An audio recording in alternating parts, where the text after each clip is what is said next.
అందరికీ నమస్కారం అండి. నా పేరు బంకపల్లి వెంకటరమణ. మాది లచ్చిరేజపేట గ్రామం, పార్వతీపురం మండలం, పార్వతీపురం మన్యం జిల్లా అండి. నేను 2018 నుండి పిఎండిఎస్ వేస్తున్నాము. గత 15 సంవత్సరాల నుండి నేను వ్యవసాయం చేస్తూ ఉండండి. అప్పుడు కెమికల్ వాడేవాళ్ళము. కెమికల్ వాడేయడం ఏంటంటే ప్రధాన పంట ముందు పొలం ఖాళీగా ఉండేది. ఖాళీగా ఉండడం వల్ల అంటే ఏంటది మళ్ళీ ప్రధాన పంట వేసేసరికి మదుపు శాతం ఎక్కువయ్యేది. అంతే ఏంటంటే అప్పుడు ఉండే కదా డిఏపులు, యూరియా అని, కెమికల్ అని, ఇవన్నీ ఎక్కువ ఖర్చుతో ఉండేది.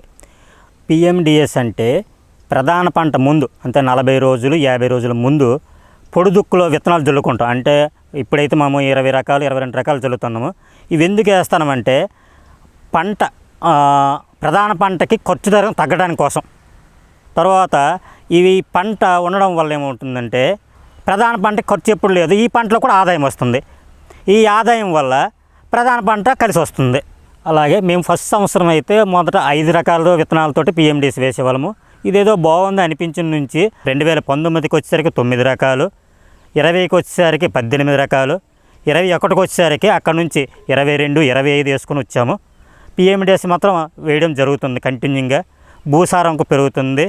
భూసారం పెరగడం కాకుండా తర్వాత పంటలు అంటే మినువులు అవని, నువ్వులు అవని, ఏవైనా సరే అనుకున్న దీనికన్నా ఎక్కువ పంట వస్తుంది పిఎండిఎస్ వలన. దేనివలన అంటే పిఎండిఎస్ వేయడం వలన తేమ శాతం కాస్తుంది, పోషకాలు ఎక్కువగా అందిస్తుంది తర్వాత పంటలకు కూడాను.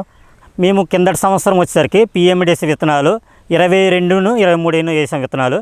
ఈ సంవత్సరం అయితే 28, 30 వరకు సేకరించడానికి ఆలోచన అయితే ఉన్నది. పిఎండిఎస్ వేసుకోవడం వల్ల కలిగి దున్నడం వల్ల కలుపు నివారణ అవుతుంది ఫస్ట్ పాయింట్. రెండోది ఏంటంటే తర్వాత పంటలు ఏవైతే ఉన్నాయో ఆ పంటలకు అధిక దిగుబడి వస్తున్నాయి. 365 రోజులు పంట కలిపి ఉండడం వల్ల భూమి సారవంతంగా ఉంటుంది, తర్వాత తేమ శాతం నిలబడుతుంది, తర్వాత పంట కూడా నిబ్బరమైన పంట వస్తుంది. ప్రధాన పంటకైతే మంచి లాభదాయకంగా ఉంటుంది పిఎండిఎస్ వేయడం వల్ల. ఖర్చుదాయకంగా మాత్రం మిగిలి వస్తుంది. కిందటి సంవత్సరం పిఎండిఎస్ వేసుకోవడం వలన తోటకూర అంటే పిఎండిఎస్ వేసి నుంచి 20 రోజుల తర్వాత తోటకూర దగ్గర 150 నుంచి 200 కట్టల వరకు అమ్మాము. తర్వాత జనపకూర కూడా అలాగే 200 కట్టల వరకు అమ్మాము. సొత్తుకూర దగ్గర 1 క్వింటాల్ వరకు తీసాము. అలాగే పశువులకి మన ఏదైతే పంట ఉందో జొన్న ఇలాంటివన్నీ ఉన్నాయి, ఇవి కోసి వాటికి వేయడం వల్ల పాలు ఉత్పత్తి కూడా పెరిగింది. అలాగే మించుమించు బెండకాయలని ఇలాంటివి కూడా పంట తీసుకోవడం జరిగింది.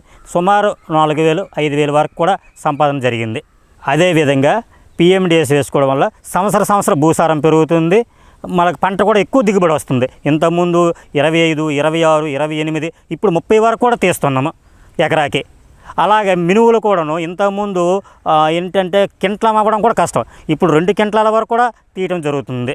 ఇప్పుడు చూడస్తున్నారో లేదు మీరు, ఈ టైంలో కూడా నువ్వుల పంట కూడా నాణ్యతగా ఉంది. ఇంకెక్కడ చూస్తే నాణ్యత కూడా లేదు. ఇది కూడా ఎక్కువ వస్తుందని కూడా ఆలోచన ఉంది మాకు. మేము పిఎండిఎస్ ప్రధాన పంటకు ముందు 45 రోజులు 50 రోజుల ముందు వేసుకుంటాం పిఎండిఎస్. అయితే ప్రధాన పంటకు ముందు వేయడం వల్ల ఏమవుతుందంటే పిఎండిఎస్ పలు రకాలు వేస్తున్నాం కదా, దగ్గర 18 రకాలు 20 రకాలు. ఇందులో తోటకూర, గోంగూర, ఈ పంటలు ఏవైతే ఉన్నాయో మిగతావి కొద్ది పచ్చిరొడ్డు ఉన్నది, అవి కూడా ఆవులకు వేయడము, పాలు పుష్కలంగా దొరుకుతున్నాయి. తర్వాత ఈ పంట ఏదైతే ఉన్న పంట ఆ పంట కలిగి దున్నుతున్నాం. కలయి దున్నడం వల్ల ఏంటవుతుందంటే ఫస్ట్ కలుపు నివారణ అవుతుంది, తర్వాత ఎరువు శాతం పూర్తి పడిపోయింది, ఎరువు వాడవలసిన అవసరం లేదు. ఇంకేదైనా అవసరం ఉంటే ఘనజీవామృతం వాడుతున్నాము. తర్వాత మా అస్త్రాలు ఉన్నాయి, నియమాస్త్రం అని, బ్రహ్మాస్త్రం అని, ఇవి కూడా వాడుతున్నాం. దీనివల్ల కూడా ప్రధాన పంట అత్యధికంగా దిగుబడి వస్తుంది.